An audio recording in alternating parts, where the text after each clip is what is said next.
আগে খেয়ে নে, তারপর কাজ। এই নে, খেয়ে নে। কিন্তু আমার ফাইলটা কি হচ্ছেটা কি এসব? দুই পয়সার সিকিউরিটি গার্ড, তোর এত বড় সাহস, তুই তোর ওই নোংরা হাতে বসের মুখে খাওয়া তুলে দিচ্ছিস? তুই তোর যোগ্যতা ভুলে গেছিস? না মানে ম্যাডাম, আমি আসলে... শোন, তুই না এই কোম্পানির মালিক না, তুই হলি একজন সামান্য সিকিউরিটি গার্ড। তোর কাজ হচ্ছে বাইরে গিয়ে ডিউটি করা, অফিসের ভেতর ঢুকে এরকম ন্যাকামো করা নয়। যা, বেরিয়ে যা এখান থেকে। জিয়া, এখানে তো চিৎকার চেঁচামেচি হচ্ছে কেন? বাইরে অব্দি আওয়াজ যাচ্ছে। আরে দেখো না ইন্দ্র, এই গার্ডটা নিজের নোংরা হাতে ম্যাডামকে খাইয়ে দিচ্ছে। আর আমিও দেখে অবাক হয়ে যাচ্ছি যে ম্যাডাম ওনার হাতে খাবার খাচ্ছে কিভাবে। আরে আমরা তো শিক্ষিত মানুষ, ম্যাডাম যদি আমাদেরকে বলতো তাহলে আমরাই তো খাইয়ে দিতে পারতাম। ম্যাডাম, জিয়া তো একদম ঠিক বলেছে। ও তো সামান্য একজন সিকিউরিটি গার্ড, সারাদিন ধুলোবালি গায়ে মেখে বাইরে পড়ে থাকে। ম্যাডাম, আপনি তো এই কোম্পানির বস। কোথায় ওর স্ট্যান্ডার্ড আর কোথায় আপনার স্ট্যান্ডার্ড? অন্তত নিজের স্ট্যাটাসের কথাটা ভেবে ওর হাতে খাবারটা খাবেন না। Stop it! তোমরা অনেকক্ষণ ধরে ওনাকে অপমান করে যাচ্ছ, কিন্তু আর নয়। তোমরা জানো উনি কে? উনি কোনো সাধারণ সিকিউরিটি গার্ড না, উনি আমার বাবা। কি? ম্যাডাম, উনি আপনার বাবা? হ্যাঁ।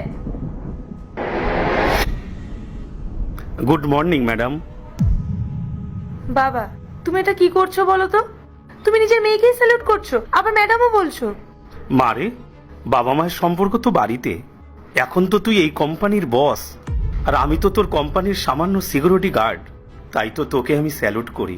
কিন্তু বাবা, আমি তো কোনোদিন তোমাকে সিকিউরিটি গার্ড মানিনি। তুমি আমার বাবা, আর তুমি আমার বাবা হয়ে আমাকে স্যালুট করো, ম্যাডাম বলো। এটা আমার একদমই ভালো লাগে না।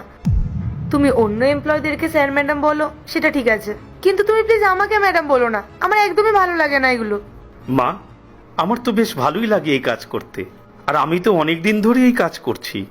আর তুই জানিস, এই কোম্পানি আমাকে অনেক কিছু দিয়েছে।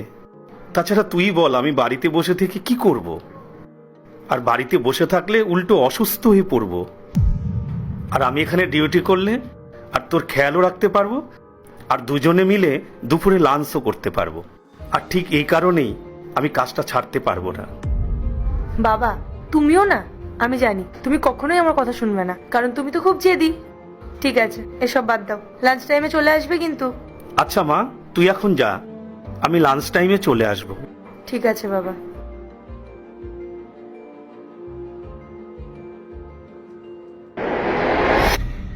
ম্যাডাম, আপনি আমাকে ক্ষমা করে দেবেন। আমি না জেনে শুনে ওনার সাথে অনেক খারাপ ব্যবহার করে ফেলেছি। I am sorry. আচ্ছা, এখন যখন তুমি জানতে পেরেছো যে উনি আমার বাবা, তখন তুমি আমার কাছে ক্ষমা চাইছো। আচ্ছা জিয়া, তুমি একটা কথা বলো তো, উনি যদি আমার বাবা না হতেন তাহলে তুমি আমার সাথে কি করতে?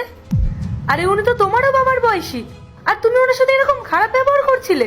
তোমার একটু লজ্জা করছিল না? নিজের থেকে বয়সে বড় একটা মানুষের সাথে তুমি এরকম ব্যবহার করো? ছি জিয়া, তোমার বাবা মা কি তোমাকে শেখায়নি যে বড়দের সাথে কিভাবে ব্যবহার করতে হয়? আর এই যে ইন্দ্র, তুমি কোনো কিছু না জেনে শুনে এখানে এসে জিয়ার সাথে তাল মেলাচ্ছ। তোমার তো উচিত ছিল জিয়াকে বোঝানোর, কিন্তু না, তুমি সেটা করলে না। করবেই বা কেন? তোমরা তো মানুষের পোস্ট দেখে মানুষদেরকে বিচার করো। তোমরা নিশ্চয়ই ভাবছো যে এত বড় কোম্পানির বসের বাবা একজন সিকিউরিটি গার্ড কেন? তাহলে শোনো, আমি আমার বাবাকে অনেকবার বারণ করেছিলাম যে বাবা তুমি এই কাজটা ছেড়ে দাও, কিন্তু তার পরিবর্তে বাবা আমাকে কি বলেছিল জানো? বাবা আমাকে বলেছিল যে বাবা এই কোম্পানিতে কাজ করেই আমাকে বড় করে তুলেছে, আর বাবা কোনো দিনও সুস্থ থাকাকালীন এই কোম্পানি ছাড়তে পারবে না। আর হ্যাঁ, আমার বাবা এই সিকিউরিটি গার্ডের কাজ করে আমাকে এই জায়গায় নিয়ে এসেছে।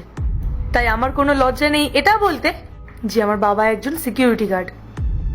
আর আমার বাবা যখন স্বেচ্ছায় এখন অব্দি কাজ করে যাচ্ছে, তখন আমি তাকে বাধা দেওয়ার কে? আর তোমরা জানো, আমার বাবা আমার জন্য যে কষ্টগুলো করেছে, যে স্যাক্রিফাইসগুলো করেছে, আমি সেগুলো কোনো দিনও ভুলতে পারবো না।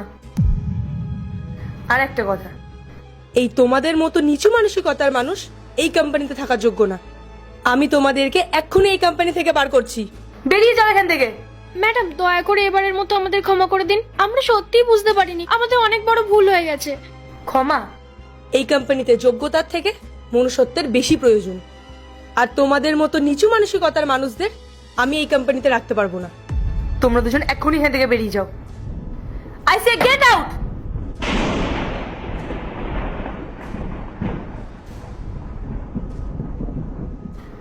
বাবা, তুমি আমাকে ক্ষমা করে দাও। আজকে আমার জন্যই তোমাকে এত অপমানিত হতে হলো। আমি তো তোমাকে কতবার বলেছি বাবা যে তুমি আর এই চাকরি করো না। বাইরের লোকজন তোমার এই পোস্ট দেখে তোমাকে জাজ করে। তুমি আজকে নিজেই দেখলে তো যে কি কি হলো। মা, যে যেরকম সে তো সেই রকমই করবে। তুই এইসব কিছু নিয়ে রাগ করিস না। তুই যখন ছোট ছিলি তখন থেকে আমি এই কোম্পানিতে কাজ করি। এই কোম্পানিতে কাজ করেই তোকে বড় করেছি। আর আজ আমার মেয়ে নাকি এই কোম্পানির বস। এর থেকে তো গর্বের আর কিছু আমার নেই। আমি এই কাজ ছাড়তে পারবো না। তুই বস মা, আমি তোর জন্য খাবার নিয়ে আসি।